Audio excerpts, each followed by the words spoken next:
Like, Here we go. One, we'll two, see. three. What am I going to say? Hello, Tom. That's the way you should open this video. That's right. Just like, you should do that again. Like, I don't know how to start this. Morning, Tom. How are you? Oh my God. Like, this is.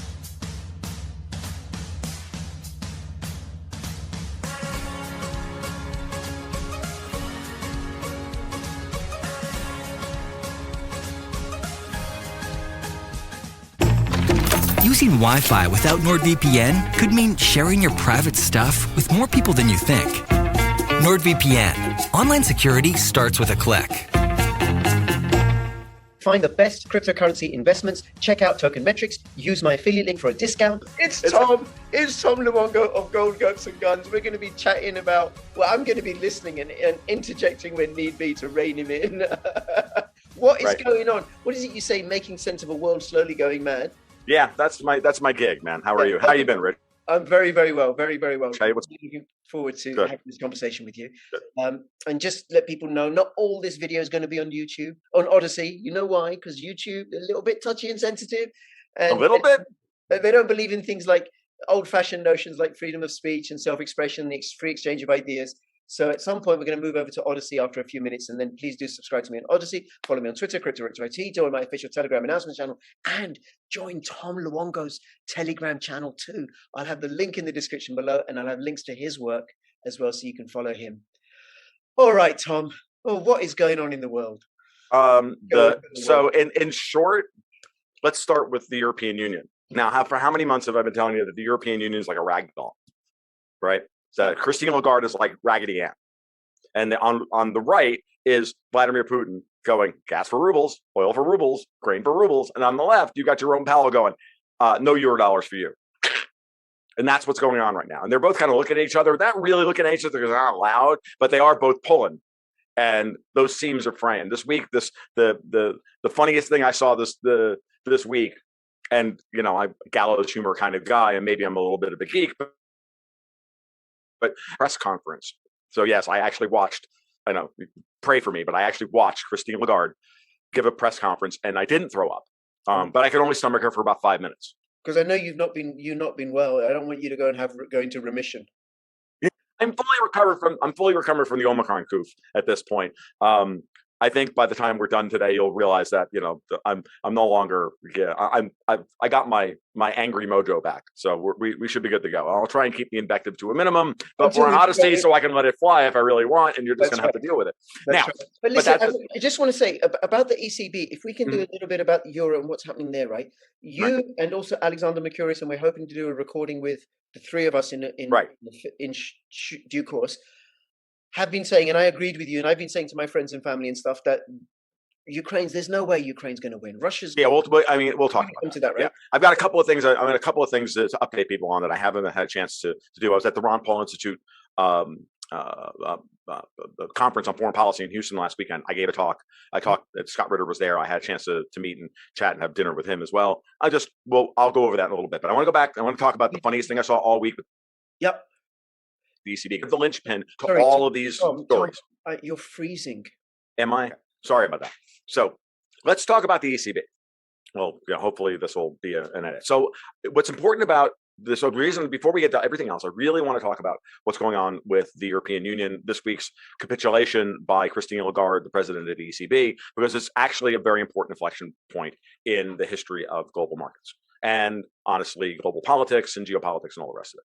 Because as I've been saying for over a year, I really felt like the Fed began their tightening cycle well before they actually started officially raising interest rates, going back to last June with the raise of the reverse repo payout rate, which has drained God knows how much, almost $2 trillion now from the global economy. Now, most of that money, most of that $2 trillion came out of the offshore dollar markets, which is where the ECB, in order to protect the euro while they continue to do QE on their own, and they can, they have the liquidity if it's there within the European banking system to play their reindeer games of shuffling money around from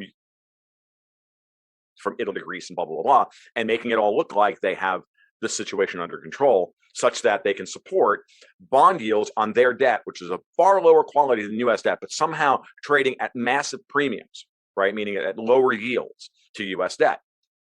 and I've talked many times in the past about, I think people should watch the US German 10-year spread to watch as that tightens, as German debt starts to rise faster than US debt is rising. That's a signal, the ultimate signal, that Christine Lagarde has lost control over markets. Now, Okay, that's hold on. I want to translate some of this, right? sure. And make sure that I'm understanding it, because I'm not financially trained, and Sure. you're Not self-taught. I mean, I'm But you're really self-taught. self-taught. You've got a real handle on it, right? Mhm. So this isn't, and bonds, as you know, they still baffle me. Bonds always make everybody crazy because they're backwards.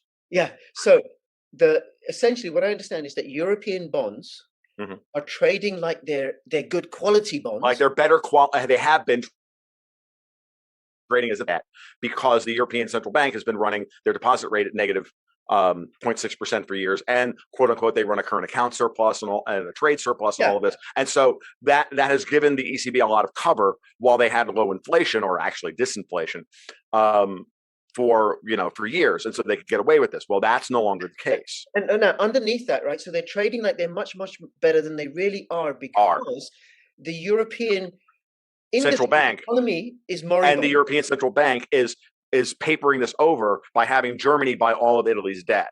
Right. And Europe is bust. Hence, we've had negative interest rates since 2014. And this is, I want to make a point here, right? This is something that people who believe in the EU, Remainers and everything, and people who go to the mainstream media do not get, because it's not covered. The EU is broke. Yes, they're beyond broke.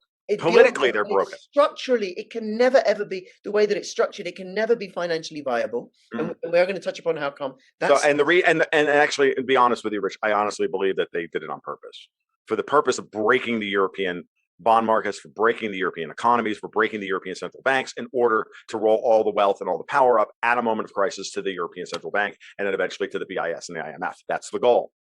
And you can see them trying to put those building blocks in place over the last 5 or 7, hell, they've been doing it for 25, 30, 40, 50 years now. But in the last 5 or 6 years, they've really been putting those building blocks in place. So back to Thursday and the humor that was watching Christine Lagarde go through and try and read the ECB policy statement when she started to, and it was really funny. Lagarde has looked like a deer caught in the headlights while reading these policy statements for months now. But this month, she was actually holding it together pretty well. She didn't look like, they must have given her a beta blocker, because she looked like she was actually kind of even keel. Because the last time she went out there bug-eyed and stammering, and she just looked really, really uncomfortable. Aside from that, they gave her a beta blocker, but so she looked like she had swallowed a squirrel, because she was swallowing uncomfortably, and she just couldn't barely get a sentence out without and European inflation in 2023 will moderate to, or GDP will grow to 2.3% in 2023 and 2.8% in 2024. And she looks up into the audience. She looks up into the audience and must have seen a whole bunch of people just start laughing uproariously at the idea, just roll their eyes and laugh uproariously. And she couldn't help herself and gave a nervous chuckle. Like you could see it on her face. Okay. And at that moment I went, oh, good. I've seen everything I need to see. Boom, we're done. And that was my 5 minutes of dealing with Christine Lagarde, because honestly, every time I watch her speak, all I want to do is I just want to punch television screens and monitors and everything else. And, look, there's no reason to waste perfectly good, perfectly good LED screens that are actually functional over, this French cunt. So I just can't do it. So watching an ECB conference, you're a braver man than I. Yeah, but I deal with child abusers and stuff, but boy. Yeah, I know. Wow, I know you got the easy job, right? That's right. So look, what she ended her QE program. She said they're ending, and then we're going to start raising rates later in the year. So the ECB has already capitulated, saying they have to now follow the Fed, who is actually following the markets on raising interest rates higher, because with inflation this high in Europe and the US, investors need higher yields in order to. I mean, the whole purpose of government debt crowding out gold or any other outside money asset that doesn't carry a yield associated with it. The whole reason why gold is not, backing our dollars or backing our euros is because it has no yield. That's been the argument.